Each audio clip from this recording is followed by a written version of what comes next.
ಗಾಡಿ ಬಂದಲ್ಲ ಅದರಿಂದ ಇವನು ಏನ್ ಮಾಡಿದ್ರೆ ಹಿಂಗ್ ಬಂದ್ಬಿಟ್ಟ. 1.5 ಕೋಟಿ ರೂಪಾಯಿ ಗಾಡಿ ಯಾವನಾರು ನೋಡಿ ಎಷ್ಟು ಡ್ಯಾಮೇಜ್ ಮಾಡಿ ನೋಡಿ. ಇಲ್ಲಿ ಈ ಗಾಡಿಗೆ ನಮ್ಮ ಬೋರ್ಡ್ ಇಲ್ಲ, ಇದಿಲ್ಲ, ಸ್ಕ್ರಾಚು.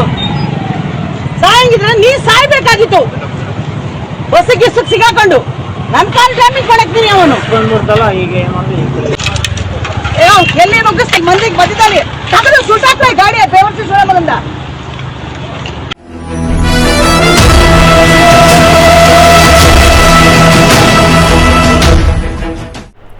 ಸಾಯಂಗಿದ್ರೆ ಬಸ್ಸಿಗೆ ಸಿಕ್ಕಾಕೊಂಡು ಸಾಯಬೇಕಿತ್ತು. ನಾನು 1.5 ಕೋಟಿ ಕಾರನ್ನು ಡ್ಯಾಮೇಜ್ ಮಾಡೋಕೆ ನೀನು ಯಾರು? ಬೇಸು ಬೈಕ್ ಸುಟ್ಟಾಕ್ರಿ ಇಂಥ ಅವ್ಯಾಚ ಪದಗಳನ್ನು ಉಪಯೋಗ ಮಾಡಿದ್ದಾರೆ. ಸಾಲಿಗ್ರಾಮದ ಬಳಿ ಬಡ ಬೈಕ್ ಸವಾರ ತಮ್ಮ ಕಾರಿಗೆ ಆಕಸ್ಮಿಕವಾಗಿ ಗುದ್ದಿದ್ದಕ್ಕೆ ಭವಾನಿ ರೇವಣ್ಣ ಅವರ ಪ್ರತಿಕ್ರಿಯೆ ಇದು. ಬಡವ, ನೀನು ಬೇಕಾದ್ರೆ ಸಾಯಿ, ನನ್ನ ಕಾರು ಡ್ಯಾಮೇಜ್ ಆಗಿದ್ದು ಸಹಿಸಲು ಸಾಧ್ಯವಿಲ್ಲ ಎಂಬ ಸಂದೇಶ ಸಾರಿದ ಇವರು ರೈತ ನಾಯಕ, ಮಣ್ಣಿನ ಮಗ, ದೇವೇಗೌಡರ ಸೊಸೆ, ಶಾಸಕ ರೇವಣ್ಣ ಅವರ ಪತ್ನಿ, ಸಂಸದ ಪ್ರಜ್ವಲ್ ಅವರ ತಾಯಿ, ಎಲ್ಲಕ್ಕಿಂತ ಮುಖ್ಯವಾಗಿ ಇತ್ತೀಚೆಗೆ ಬಿಜೆಪಿಗೆ ಸೇರಿಕೊಂಡಂತ ಮಾಜಿ ಮುಖ್ಯಮಂತ್ರಿ ಕುಮಾರಸ್ವಾಮಿ ಅವರ ಅತ್ತಿಗೆ.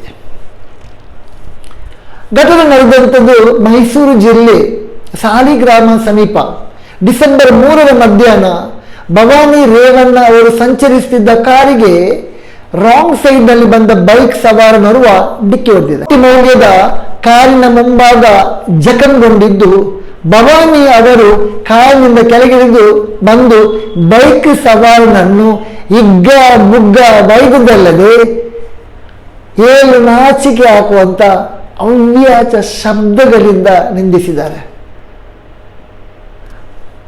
ಭವಾನಿ ರೇವಣ್ಣ ಅವರ ಹೇಳಿಕೆ ವಿಡಿಯೋ ಸದ್ಯ ಸೋಷಿಯಲ್ ಮೀಡಿಯಾಗಳಲ್ಲಿ ವೈರಲ್ ಆಗ್ತಾ ಇದೆ. ಅವರ ಈ ಒಂದು ನಡೆಗೆ ವ್ಯಾಪಕ ಆಕ್ರೋಶ ವ್ಯಕ್ತವಾಗ್ತಾ ಇದೆ. ಘಟನಾ ಸ್ಥಳದಲ್ಲಿದ್ದವರೊಬ್ಬರು ಮೊಬೈಲ್ನಲ್ಲಿ ಎಲ್ಲ ಬೆಳವಣಿಗೆಯ ರೆಕಾರ್ಡ್ ಮಾಡಿಕೊಂಡಿದ್ದು ಅದು ಈಗ ವೈರಲ್ ಆಗಿದೆ. ಭವಾನಿ ರೇವಣ್ಣ ಅವರು ಸಾಲಿಗ್ರಾಮದಿಂದ ಒಲನರಸೀಪುರಕ್ಕೆ ಪ್ರಯಾಣಿಸುತ್ತಿದ್ದಾಗ ರಾಂಪುರ ಗ್ರಾಮದ ಗೇಟ್ನಲ್ಲಿ ಈ ಘಟನೆ ನಡೆದಿದೆ. ಕಾರಿನಿಂದ ಇಳಿದು ಕೆಂಡಮಂಡಲವಾದಂತಹ ಭವಾನಿ ರೇವಣ್ಣ ಸುಟ್ಟಾಕುವ ಈ ಗಾಡಿನ ಎಂದು ಅವ್ಯಾಚ ಶಬ್ದಗಳಿಂದ ರೇಗಾಡಿದ್ದಾರೆ. ಅಂತ ಅರ್ಜೆಂಟ್ ಏನಿತ್ತು? ಗಾಡಿಗೆ ಎಷ್ಟು ಡ್ಯಾಮೇಜ್ ಆಗಿದೆ, ರೆಡಿ ಮಾಡಿಸುವುದು ಹೇಗೆ ಎಂದು ಕೇಳಿದ್ದಾರೆ. ಅಲ್ಲದೆ ಬಿಟ್ಬಿಡಿ ಅಕ್ಕ ಎಂದು ಮಧ್ಯ ಪ್ರವೇಶಿಸಿದ ಸ್ಥಳೀಯರನ್ನು ಕೊಡ್ತೀಯ 50 ಲಕ್ಷ ರಿಪೇರಿ ಮಾಡಿಸೋಕೆ, ಸ್ಥಳದಲ್ಲಿದ್ದವರು ಹಣ ಕೊಡಂಗಿದ್ರೆ ನ್ಯಾಯ ಮಾತಾಡೋಕ್ಕೆ ಬನ್ನಿ ಎಂದು ಸೇರಿದ್ದವರನ್ನು ಕೂಡ ತರಾಟೆಗೆ ತೆಗೆದುಕೊಂಡಿದ್ದಾರೆ. ಅಲ್ಲದೆ ಸವಾರನ ಮೊಬೈಲ್ ಫೋನ್ ಕಸಿದುಕೊಂಡು ಗಾಡಿ ಸೀಸ್ ಮಾಡು, ಸಾಲಿಗ್ರಾಮ SI ಬರೋಕೆ ಹೇಳಿ ಎಂದು ಸಹಾಯಕರಿಗೆ ತಿಳಿಸಿರುವುದು ಈ ವಿಡಿಯೋದಲ್ಲಿದೆ. 1.5 ಕೋಟಿ ಗಾಡಿಗಿದು ಡ್ಯಾಮೇಜ್ ಮಾಡಿದೆಯಲ್ಲ, ದೇಶ ಮುಳುಗಿ ಹೋಗಿತ್ತ, ರೈತಲ್ಲಿ ಬಂದು ಗುದ್ದಿದೆಯಲ್ಲ, ಸಾಯಂಗಿದ್ರೆ ಬಸ್ಸಿಗೆ ಸಿಕ್ಕಾಕೊಂಡು ಸಾಯ್ಬೇಕಿತ್ತು, ನನ್ನ ಕಾರು ಡ್ಯಾಮೇಜ್ ಮಾಡೋಕೆ ನೀನ್ ಯಾವನು ಎಂದು ತರಾಟೆಗೆ ತೆಗೆದುಕೊಂಡಿದ್ದಾರೆ.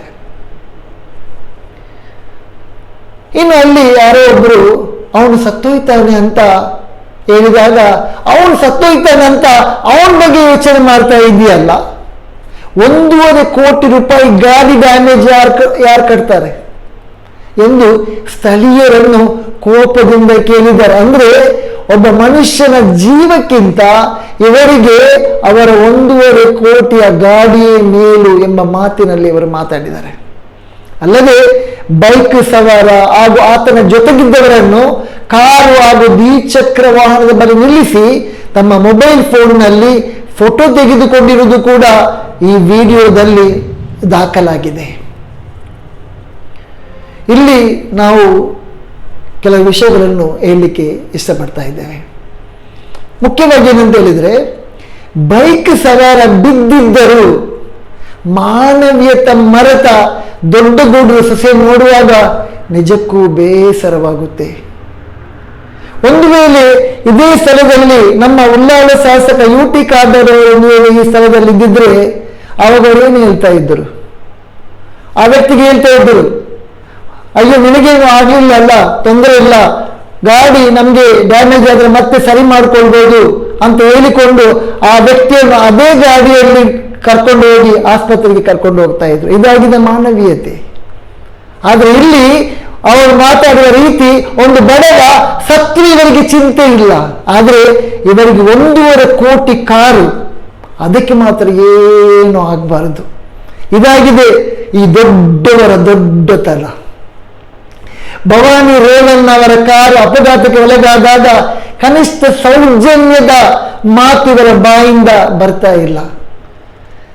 ಇವರ ಬಾಯಿಂದ ಬರುವಂತಹ ನುಡಿಮುತ್ತುಗಳು ಅಧಿಕಾರ, ಆಸ್ತಿ, ಅಹಂಕಾರದಿಂದ ಇವರು ಮಾತಾಡುವುದು ನಮಗೆ ಕಂಡು ಬರ್ತಾ ಇದೆ. ಸಾರ್ವಜನಿಕ ಜೀವನದಲ್ಲಿ ಇದ್ದುಕೊಂಡು ಸಾರ್ವಜನಿಕ ಹಿತವನ್ನು ಕಾಯಬೇಕಾದ ಇವರು ಅಪಘಾತದಲ್ಲಿ ಮನುಷ್ಯನ ಜೀವಕ್ಕೆ ಪೆಟ್ಟಾಯಿತು ಎಂದು ಕೇಳುವ ಸೌಜನ್ಯ ಇವರಿಗಿಲ್ಲ. ಇವರಿಗೆ 1.5 ಕೋಟಿ ಕಾರಿನದೇ ಚಿಂತೆ.